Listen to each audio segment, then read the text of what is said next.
কারণ ছড়ার তরকারি নামানোর পরে ঝোল শুকনো হয়ে যায়। আমার হাত জামার ভিতরে যাইবো, মানে গায়ের জামাতে আমি মুছি। এটা আমার একটা বদ অভ্যাস। আসসালামু আলাইকুম, সবাই কেমন আছেন? আশা করি সবাই ভালো আছেন। এই যে এখানে সরা রাখছি, এটা কিন্তু আমি সিদ্ধ করে রাখছি। এই সরা রান্না করবো। এই যে এখানে গুঁড়া চিংড়ি মাছ আছে, এই চিংড়ি মাছ দিয়া। এই চিংড়ি মাছটা কিন্তু ধোয়া, এটা ফ্রিজে আমি ছোট্ট একটা ফোন্ডা করে রাখছি, তো সেজন্য শক্তই আছে, একবারে পরিষ্কারই আছে। আর এই যে এখানে রসুন কুচি পেস্ট কুচি বসিয়ে দিচ্ছি ভাজা ভাজা করার জন্য। এখানে কিন্তু আমি চিংড়ি মাছের তরকারিটা রান্না করবো। সবকিছু কাইটা কুটা রাখছি কিন্তু আরো 1 ঘন্টা আগে, কিন্তু রান্না করতে আসছে এখন। কারণ হচ্ছে যাইয়া আমার জান পাখি সে ঘুমের থেকে উইঠা কান্নাকাটি লাগিয়ে দিছে, তারে আবার 1 ঘন্টা আদর করছি, আদর টাদর কইরা তারে একটু ঠান্ডা কইরা এখন কিন্তু আসছি রান্না করতে। আর ঘুমের থেকে উঠলে মানে একটু আদর টাদর করলে মনটা ভালো হয়ে যায়, তা না হইলে কান্না করে শুধু। আর সত্যি কথা বলতে কি, এই সরার তরকারি কিন্তু আমার বেশি পছন্দ না দেখা যে খাই না এরকম না, খাই মানে অল্প স্বল্প খাই আর কি, কিন্তু তেমন একটা পছন্দ না সরার তরকারি আমার। সরা লতি তারপরে হচ্ছে যে মানে পিছলা ধরনের তরকারি ভেন্ডি এগুলো কিন্তু আমার বেশি পছন্দ না। রান্না করি এগুলো আবার আমার জান পাখি পছন্দ, পিছলা তরকারি। আবার আমার ভাই ওরও কিন্তু খুবই পছন্দ।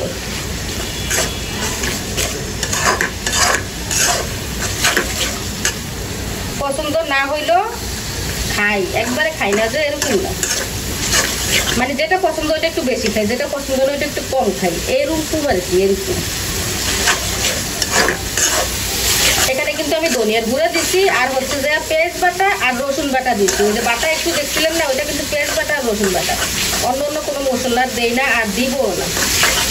মশলার ভিতর ওই এগুলাই ছিল, পেঁয়াজ বাটা, রসুন বাটা, ধনিয়ার গুঁড়া আর হলুদ মরিচ লবণ এগুলো আর কি।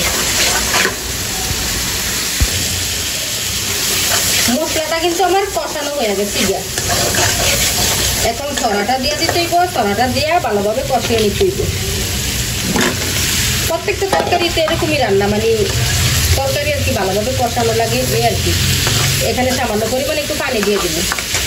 আর আজকে এই সব তরকারি কিন্তু আমি খাবো না, কারণ আমার অনেক অ্যালার্জির সমস্যা বেড়ে গেছিল। অনেক ডাক্তার দেখাবো ভাবতেছি, এখনো দেখানো হয় না, দেখাইতে হইব ডাক্তার।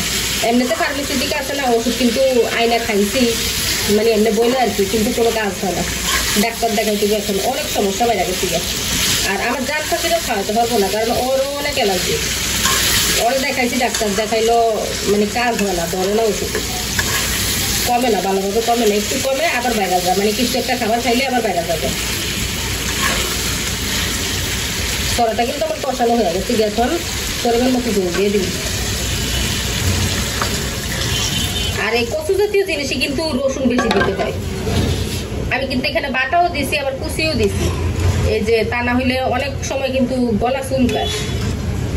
কচুর লতি, সরা, তারপরে হচ্ছে যে কচু, এগুলো আর কি। এখানে বলক এসব হচ্ছে তরকারি। আমার একটা অভ্যাস কি জানেন, মানে ওই যে রান্না করতে আসলে হাতটা ভিজা থাকলে ফার্স্টে যদি 100টা তেলও রাখি, তারপর ওই তেলাতে কিন্তু আমার হাত যাইবো না, আমার হাত জামার ভিতরে যাইবো, মানে গায়ের জামাতে আমি মুছি। মুছতে বেশি দিনও যায় না, একটা জামা মানে নষ্ট হয়ে যায়, দাগ পড়া যায়, নষ্ট হয়ে যায়।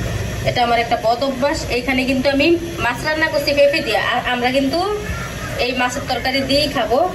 এই চিংড়ি মাছের তরকারি এটা খাবো না, অ্যালার্জির সমস্যা, সেজন্য এই মাছের তরকারি দিয়েই খাবো আমরা। এই দিক দিয়ে বাইরে যে বিড়ালে কি গু গু করতে আছে।